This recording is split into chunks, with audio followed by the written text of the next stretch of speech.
And coming to the stage right now, from Jacksonville, Florida, Miss Tabitha Deo. Good morning, everyone. All right, first of all, I'd just like to thank you all for having me here today. It truly is a privilege to be around, just among so many of God's children that are willing to stand up for this cause. Now again, my name is Tabitha Subdeo, and I'm 20 years old. I know I don't look it, but I promise I'm 20. All right, well, I was born in a third world country called Guyana. It's right above Brazil. Let me see a show of hands. Anybody know where that is? Great, a lot more than I thought.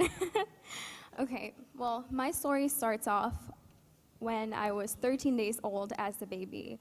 I immigrated to St. Martin, a beautiful island in the Dutch Caribbean, and from there appeared a foreshadowing of struggles.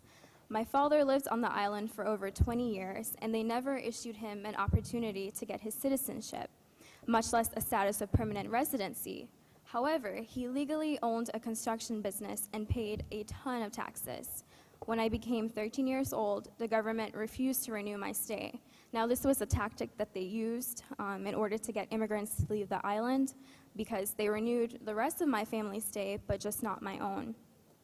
And it was ridiculous because I attended school from kindergarten to 8th grade. I spoke their language of instruction, which is Dutch, and I was recognized by the government as a top student on the entire island. And my family even helped to run a local ministry.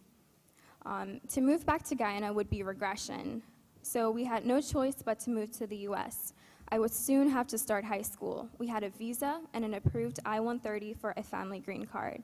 Our lawyer recommended that we come to the US so that my sisters and I could go to school. Because of my legal status on the island of not having my stay renewed, they would not at all allow me to even register for high school. The lawyer that was here in New York, she said that the best thing we could do was to come to the US, and just so that we can simply attend high school, and after graduation we would get our green card. Well, 6 years later, that was not the case. We were beyond terrified, to say the least. But my parents, they took a leap of faith, and they even started to double their tithes. It was our only option at the time for a better life.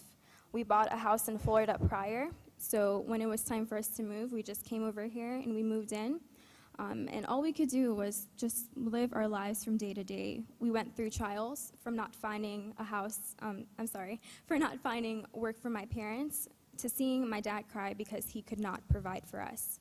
Yet, it did not matter. I pushed through school every day while doing the rigorous academic international baccalaureate program at Ridgeview High School.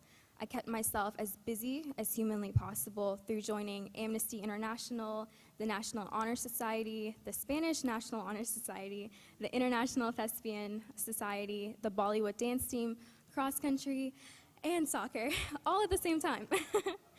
I got involved with the community in participating with my local Rotary Club. I started a service called the Interact Club at my high school, and sometimes we would visit nursing homes, especially during Christmas, and we would give them treats and make them crafts and just make them feel special at that time.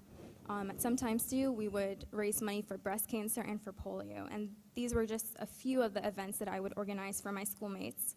All I did was push myself to be the best.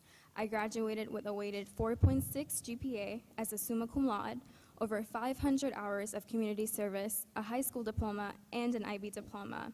I never told anyone at school until it was time to graduate. I was ashamed, and I felt like everyone was moving forward while I remained behind in the background, in the shadows of existence. Sometimes I feel like I don't exist simply because I don't have the necessary documents. And sorry. But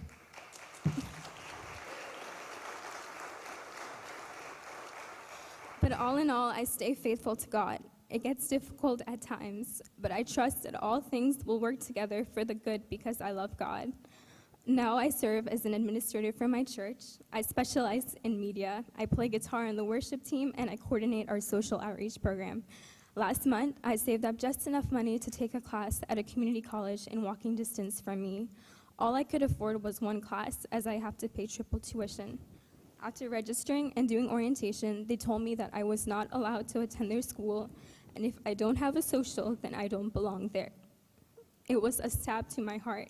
I just wanted to take an English literature class. I had 43 college credit hours from doing work in my high school. I only need 2 semesters in order to get my associates. It is only through God that I get through the discouragement of my daily life. I look to my dreams, and I know that God has a plan for me. He does not forsake those who love him, nor those that are righteous in his name. I know that suffering produces endurance. He has delivered me from a heavy heart and from a deep pit of fear. God has sustained me by enveloping me in his love and proving time and time again that he is God. Joseph was given a dream from God. He had to go through much. Things became much worse before they became better. This is the season for abundance. It will be the abundance of change. No matter what happens and no matter how hard it gets, I will continue to praise God and I will continue to serve him wholeheartedly. I could not imagine it any other way. All honor belongs to him, and I will rejoice in hope, be patient in tribulation, and constant in prayer. Thank you all, and may God bless you.